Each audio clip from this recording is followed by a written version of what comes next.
Hello, another day, another vlog na naman tayo at welcome ulit sa aking YouTube channel, Inday Biero.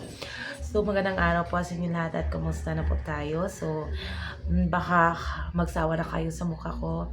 So, wala kayong magagawa. Mukha ko to. Hindi ko naman to pwedeng iparitoke kasi wala akong pera. Simula sa pool, ganito na talaga yung pagmumukha ko. So, wala na tayong magagawa doon. Yan po yung binigay ni Lord para sa akin. So, pagtiyagaan na lang po niyo mga kababayan. So, yung pag-uusapan pala natin ngayon is yung mga makakating dila. Kasalanan talaga to ni Kardingsky. Kasalanan to ni Dacardo. Joke lang pala. Joke lang. Kasi naman, to na yung dalaga natin, napagsabihan tuloy na nasa kanya na daw yung lahat ng mga bisyo. Grabe naman sila makapagsabi na nasa kay Chris na lahat yung mga bisyo. Akala din naman nila yung mga kasamahan ni Inday Chris na is yung mga yung mga tambay, yung mga mga fraternity sa kalsada, sa mga sa mga iskinita. Grabe talaga to sila makapagsabi kay Inday Chris na hindi ba pwede sabihin na pwedeng tumagay, pwedeng uminom konti, basta wag lang marami. Kasalanan talaga to ni Carding. Ikaw, Cardo, ha? Ikaw talaga yung nagdala kay Inday Chris na. Kasi itong mukhang ni Carding parang mukha tong palaino manigtuba ding naunganis dulong sa Carding. Ikaw dulong Carding mo, ikaw man siguro yung nakaingon. Nga mo silang bisyonira yung atong dalaga kay kanang imong dagway. Imo lang gyapilapit sa Inday Chris na sa imong bisyon. Joke raw ay makalipay, nakakatuwa ba yan? So kung nandyan si Carding sa kasi happy tapos energetic lagi yung dalaga natin. So bibong-bibo kasi itong si Carding, si Cardo Dalisay ng Davao City.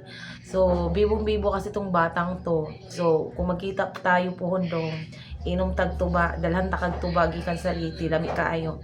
So, mauna yung gingon nila, yun po yung nasabi nila ng mga yung mga taong hindi talaga makapagpigil sa mga bunganga nila. Ito bang, sabi nga, natutuwa ako sa sinabi nung natatawa ako sa sinabi ng ang dami nilang sinasabi kasi hindi nila kayang pantayan si Inday Chris na. Yan po yung sinabi ni Cardo Dalisay, itong si Cardings. Yan po yun. Sa pool din naman, totoo din naman. Ito yung yung sinabi niya na dami nilang satsat, dami nilang sinasabi kasi ayaw nila na umangat itong si Inday Chris na. Kaya dinadown nila. Wala naman silang magawa kahit anong gawin nila. Ay, umaangat na yung dalaga natin. Ayan, makikita natin. May mansion sa bukid si Inday Chris na. May farmhouse si Inday Chris na sa bukid. Opo, meron po siyang farmhouse. Ano po ba itong puti na to? Ano po ba yun? Muta ba yun? Ay, sorry po, pagpasisya, no? May muta ata. So, yun po. Kasi nga, nung lumabas yung yung video ni Chris na pinakita yung yung tattoo, hindi pa nga tapos. So dawin na nilang chika. So hindi nila tanggap kasi hindi naman nila yan pwede, hindi naman nila nagagawa yan sa sarili nila kasi takot sila sa karayom. So ayaw nilang magasgasan yung mga kutis porcelana nila. Kaya nagbabatikos lang sila doon kay Chris na. Kasi bagay na bagay ni Chris na yung bangon tattoo niya. Kaya nga lang, hindi pa natapos. Siguro, kasi, yung papaatan niya, kasi nagpaalam pa siya, na parang, tapos pinutol yung video, sabi niya, na bibigyan natin ng pera yung papa niya para pumayag siguro na tapusin yung tattoo sa kamay ni Inday Chris na. Kaya siguro yun nagpapalakas kay papa niya. Kaya pinutol. So abangan natin yung next video. Kaso nga lang itong mga bashers na to, kukulit, sobra. Kaya na-high blood si Ate Job sa inyo na-high blood sa mga bungangan nyo kasi wala namang hindi naman kayo hindi naman kayo pinakaalaman ni Inday Chris na, pero yung buhay talaga ni Inday Chris na kahit anong kunting kibot, yung sinasabi nyo, sinasabihan nyo pantamad siya. Tamad, bunganga nyo, tamad. Sino ba yung babae na suot sa kalibunan nyo manguhag kahoy, musakag kahoy? Tamad ba yung mga sasabihin yung ganon? Gusto nyo 24/7 nakatingin kayo sa mga ginagawa ni Inday Chris na, sige, kayo na lang yung mag-CCTV doon sa PBL. para makita nyo kung ano yung mga ginagawa ni Inday Krishna. Alam nga naman, galing pa sila sa mission, tapos maglilibot-libot pa si Inday Krishna doon sa sa farmhouse. Di ba pwede magpahinga muna? So, para tumahimik kayo. Tapos ngayon, iba na naman yung kwento nyo, na daming bisyo ng babae namin.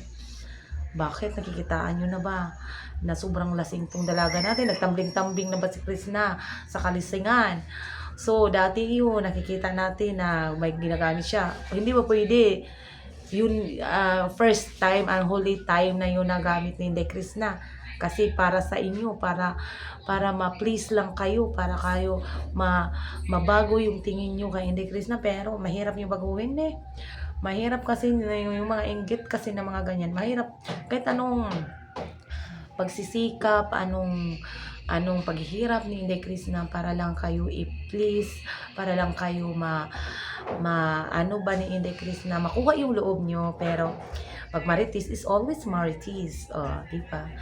Pag ayaw nyo si Inday Krishna, ay sus, lakaw mo oy, iwas mo, umalis kayo kasi hindi naman kayo kawalan sa grupo.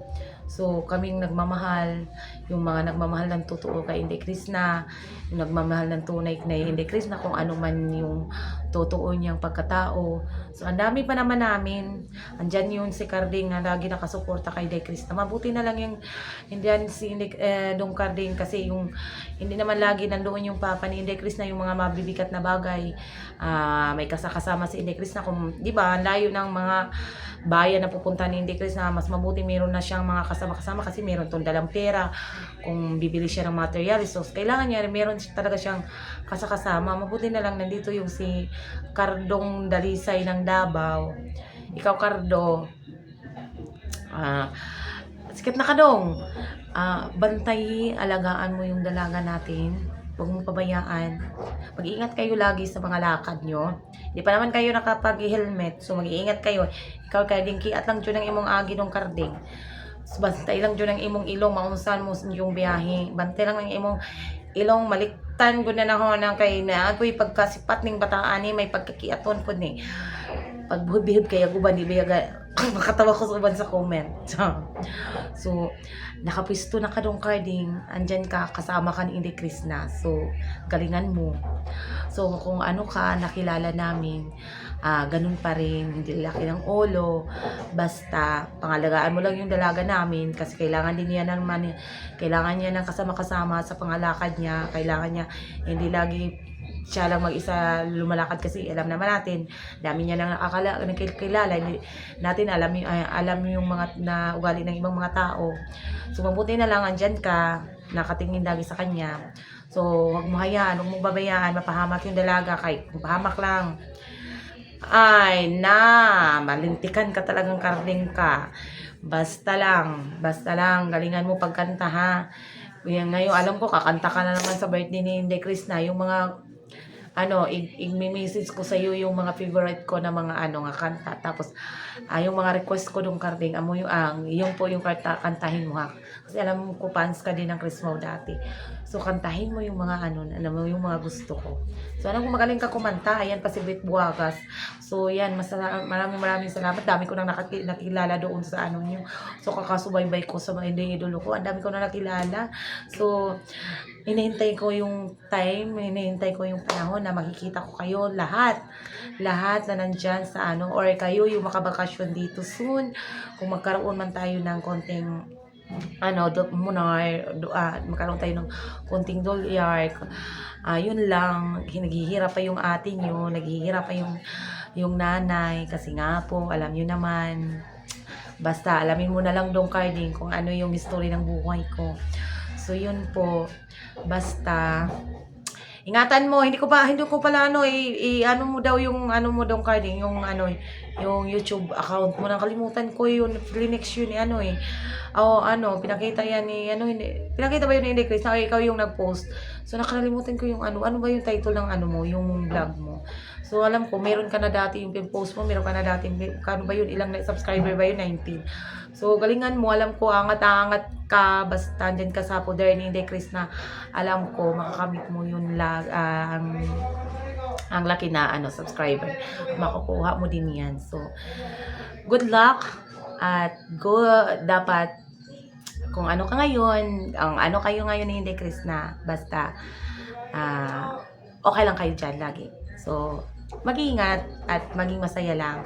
Basta masaya kayo, masaya din kami. So, hinihintay namin ulit yung Bodol fight nyo. Kasama yung pagkain nyo na violet. Yan po, yung purple violet. Tapos, samahan nyo papunta doon sa bukid, doon sa farm ng papa ni Inday Krishna, doon sa sa taniman nila, doon bukid, lindot dito mag-Bodol fight. Oo, lindot dito mag-Bodol fight, Carding. So, alam ko sanay ka naman doon sa mga bundok. So, sumama ka doon kung pumunta sila Inday Krishna para mag-Bodol fight mo dito. So, usa naman ka sa among mga fans na sa among mga pinasinubaybayan ngayon sa Facebook man o dito sa YouTube. So, basta ikaw ibanggoy na dahilan ba nga moingon ako pag nakuan. Palain no magkagtuba doon Carding. Joke lang. Basta yan lamang po, good lang tayo, katuwaan at magmahalan para walang maritisan at walang siraan na mangyayari. At yan lamang po, magandang araw po sa inyong lahat.